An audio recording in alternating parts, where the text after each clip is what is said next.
يوم الذكرى الرابعة بالمواجهة التي لقبت بنهائي القرن التي جمعت بين الأهلي والزمالك. يعود تاريخ المنافسة بين الأهلي والزمالك لعقود طويلة، بيجعل كل مباراة بينهما بطولة وتندرج تحت تاريخ وحكايات.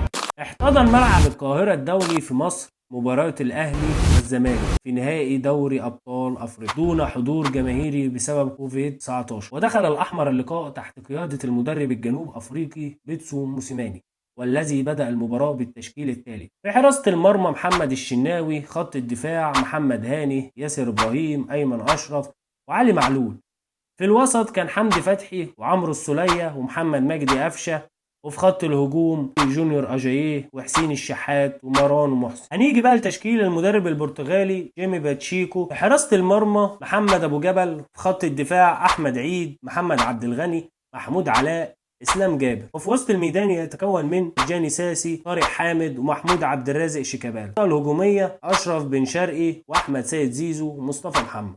أطلق الحكم الجزائري مصطفى غربال صافرة بداية اللقاء، ودخل الأحمر اللقاء بقوة، وتصدى الحارس باسكي لانفراد تام لحسين الشحات.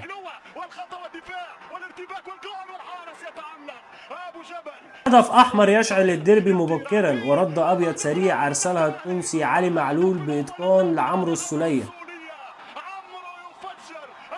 الأبيض ترتيب أوراقه سريعا، وسدد شيكابالا، ثم سدد بن شرقي مرتين لكن لم يصب شباك المارد الأحمر. مرر بن شرقي الكرة لشيكابالا الذي مر من اليمين جهة معلول، وراوغ الأول ثم الثاني، وأطلق تسديدة صاروخية.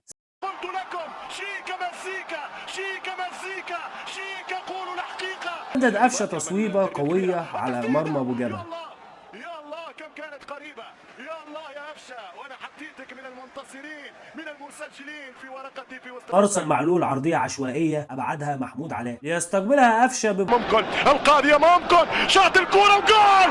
القاضية ممكن القاضية ممكن القاضية ممكن سجلها ولد معلول، سجلها علي معلول ملك الحلول. وي علي وي